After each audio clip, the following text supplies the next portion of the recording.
Bonjour, je suis content de vous retrouver. Aujourd'hui, on va parler de douleur au cou, de cervicale, comment détendre le cou, comment soulager la douleur. Vous allez trouver certains des conseils que je vous présente aujourd'hui dans mes livres, notamment mon livre 99 façons de soulager les douleurs au dos et au cou, et aussi mon plus récent livre Plus jamais malade, mon approche globale pour un corps en santé. Alors, il y a des muscles profonds dans la région cervicale haute, dans ce qu'on pourrait appeler le deuxième cou, et je vais vous les montrer. Alors, on a à droite, on voit les muscles profonds.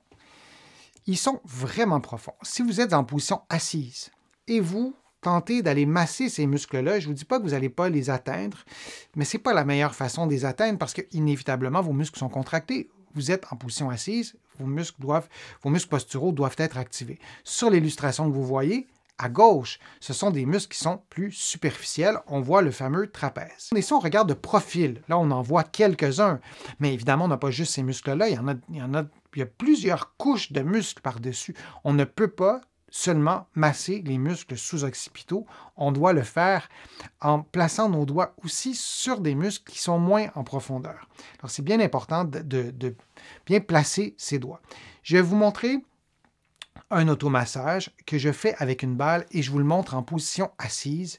Je n'ai pas trouvé de façon efficace de vous montrer l'automassage en position couchée sur le dos. C'est vraiment difficile de voir quelque chose. Ça me prendrait une table transparente, puis encore là, ça serait difficile. Alors, je vais vous le montrer avec la balle et vous allez vous faire le massage avec vos doigts. Alors, vous allez, avec vos doigts, faire des rotations à l'endroit que vous voyez en ce moment et vous pouvez un peu pencher la tête, mais vous allez surtout masser exactement à cet endroit-là, ce que vous voyez exactement là. Alors, c'est la région que vous allez masser. Et vous pouvez aussi, comme vous venez de voir, aller un peu plus bas, aller masser le trapèze. On a le droit d'aller masser plus bas aussi, mais on veut aussi masser les muscles sous-occipitaux. Moi, je vous recommande de le faire en position assise en premier. Ça pourrait être une introduction. Si c'est trop sensible, bien, allez-y cessez ou allez-y plus mollo. Et l'automassage ne doit jamais reproduire de la douleur. Alors, quand on a des tensions, si l'automassage fait mal, on doit réduire la force qu'on met sur le bout de nos doigts. Alors, vous placez couché sur le dos et vous allez placer vos doigts. Évidemment, je suis de face, mais aux mêmes endroits que vous avez vu la balle sur la vidéo, et vous allez faire des petits mouvements, mais couché sur le dos, et vous relâchez votre cou. Et vraiment, avec le bout des doigts, vous faites des petits cercles, et vous commencez votre massage à la base du crâne. Si vous glissez votre main sur l'arrière du crâne, vous allez sentir une petite bosse, et ensuite, il y a un creux, et c'est la région cervicale qui commence. Et vous allez masser au niveau des muscles qui sont là, qui sont en profondeur, mais on s'entend, là, on ne va pas masser très, très, très, très fort pour commencer, mais vraiment avec le bout des doigts, un peu comme quand on fait de l'escalade, on veut contracter les muscles qui nous permettent de bouger l'extrémité des doigts et on va faire des mouvements circulaires. On peut faire aussi des mouvements en suivant une petite ligne imaginaire de quelques centimètres et on va masser sur la largeur et on va masser aussi sur la longueur. Alors, on va revoir les muscles 2 petites secondes ici. Alors, si on a nos muscles sous-occipitaux, qui sont les muscles triangulaires, si je puis dire, qui sont en profondeur, alors on les voit comme ça. Et si je vous les montre de profil, on les voit comme ça. Alors, c'est ces muscles-là que vous allez masser. La région cervicale haute, vous la voyez, hein, c'est les 2 premières vertèbres. Alors, c'est vraiment très haut. Regardez où se situe la mâchoire. Alors, c'est vraiment haut. On n'est pas dans le bas du cou. Alors, si vous voulez trouver cette région-là, partez de la mâchoire, allez en ligne droite. Alors là, vous êtes au plus bas de la région cervicale haute et c'est entre le crâne et cette région-là. C'est difficile de montrer ça à distance, mais je prends le pari de le faire. Donc, vous massez avec des petits mouvements circulaires. Vous pouvez aussi commencer avec un automassage avec une balle. Vous pouvez mettre un peu de chaleur humide aussi avant de le faire. Ça peut vous aider. On y va maintenant avec des exercices de mobilité de la région cervicale haute. Ce sont des exercices vraiment très spécifiques. Et je vais vous montrer ça dans quelques instants, le temps de changer de diapo. Alors, l'exercice, c'est un mouvement de flexion et on ajoute un mouvement de rotation. Vous pouvez faire l'exercice les premières fois 2 fois moins vite que ce que je vous montre à l'instant.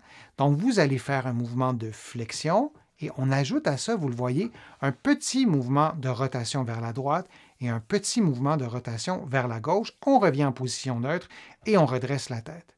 C'est le mouvement. Ce n'est pas un mouvement rapide, ce n'est pas un mouvement extrême. On ne veut pas pencher la tête au maximum, tourner au maximum. On y va vraiment avec douceur. Et le fait de combiner ces deux mouvements, ça nous permet de cibler un peu plus les vertèbres qu'on souhaite mobiliser, qu'on souhaite bouger. Et vous faites 10 mouvements de chaque côté. Si le mouvement reproduit de la douleur, si le mouvement reproduit un mal de tête, si le mouvement reproduit tout symptôme, c'est peut-être parce que vous avez un problème avec la région cervicale haute qui doit être évaluée. On ne fait pas toujours ce mouvement-là dans la vie de tous les jours. Et lorsqu'on a un problème avec la région cervicale haute, souvent notre corps bloque les choses et va utiliser un mouvement des épaules, va trouver une façon de ne pas faire ce mouvement-là. Alors, si vous faites l'exercice tel quel, vous n'avez pas le choix de le faire, le mouvement. Et si ça produit de la douleur, vous arrêtez le mouvement et vous consultez un professionnel de la réadaptation. Je vous le dis souvent, mais c'est important. Un deuxième exercice que je vous montre, avant de vous le montrer, je veux vous présenter une façon de placer des serviettes. C'est plus facile de vous le montrer en photo. Vous pourriez, même je vous conseille les premières fois, d'utiliser cette installation-là. Vous prenez 2 serviettes que vous croisez. La serviette bleue, vous voyez, je suis adossé sur la serviette, donc je stabilise la serviette. Et les serviettes rouges, je les tiens avec mes mains. J'ai pris des serviettes de couleur pour que ça soit clair pour tout le monde. Et on fait un exercice d'extension. Là, je vais vous montrer une photo, mais je ne vous demande pas de faire le mouvement tout de suite. Je vous demande juste de mémoriser ce mouvement-là. Mais ce n'est pas celui-là qu'on va faire tout de suite. Et là, l'exercice que je vais vous montrer, je vous le montre en utilisant mes mains. Je n'utilise pas des serviettes. Mais moi, je vous conseille la première fois d'utiliser les serviettes, de vraiment vous installer comme vous avez vu avec les 2 serviettes de couleur. Alors, ce qu'on fait, c'est qu'on rentre le menton en expirant doucement. On essaie de rester détendu et on relâche. C'est un petit mouvement. Si vous avez l'impression qu'il n'y a pas de mouvement, qu'il n'y a rien qui bouge, donnez-vous du temps pour vous approprier le mouvement. Ne vous mettez pas de pression et comme je vous dis souvent, soyez indulgent avec vous-même. Alors vous rentrez le menton comme ça et vous relâchez. Les mains sont là pour stabiliser les épaules et ce que je préfère nettement, c'est d'utiliser les serviettes. Ce que vous pouvez faire aussi comme deuxième partie du mouvement, parce que la première partie, c'est une mobilisation de la région cervicale haute. Et si vous placez vos doigts, vous allez sentir que ça bouge. Alors, on peut y aller en extension et on peut aussi, en rentrant le menton, et on peut aussi continuer le mouvement en faisant un mouvement d'extension, comme vous avez vu dans la photo que je vous ai montrée tout à l'heure avec les serviettes rouges, où je faisais un mouvement d'extension de cette façon-là. Si on veut mobiliser la région cervicale haute, on veut faire un mouvement du menton. On veut rentrer le menton et c'est bien, bien important, et ça, il faut s'en souvenir, de garder le regard à l'horizontale. Et si vous faites ce mouvement-là et vous avez de la douleur, des nausées, des étourdissements, c'est pas normal, vous consultez rapidement votre professionnel de la réadaptation ou votre médecin.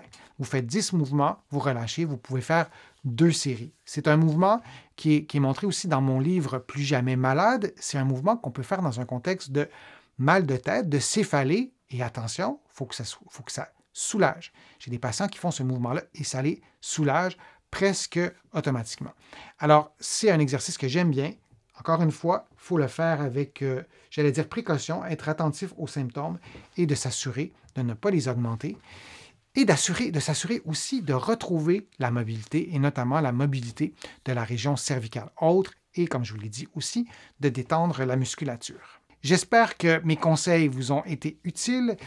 Je vous invite à regarder d'autres vidéos sur ma chaîne pour approfondir certains éléments. Je vous remercie d'avoir été là. Je vous remercie aussi de me poser vos questions sur le fil de discussion.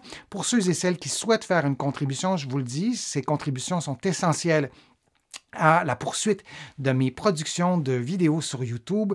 Je vous en produis de plus en plus. Vous pouvez contribuer en cliquant sur le petit cœur directement sur YouTube ou en visitant ma chaîne ou plutôt mon site web, le www.denisfortier.ca. Vous allez trouver aussi beaucoup d'autres informations dans mes livres que vous allez trouver partout en librairie, notamment au Québec, au Canada, mais aussi de l'autre côté de l'Atlantique. Et vous allez aussi trouver beaucoup d'informations sur mon site web. Vous allez pouvoir vous abonner gratuitement à l'infolettre, au courriel thématique. Vous allez voir, c'est facile de s'y retrouver. Alors, n'hésitez pas à m'interpeller sur les réseaux sociaux. Ça me fait toujours plaisir de vous lire. Je lis tous vos commentaires et j'essaie d'y répondre quand je peux en personne ou sinon, j'y réponds à travers d'autres vidéos. Alors, je vous dis à une prochaine fois, à un prochain direct, peut-être à une prochaine vidéo. À bientôt.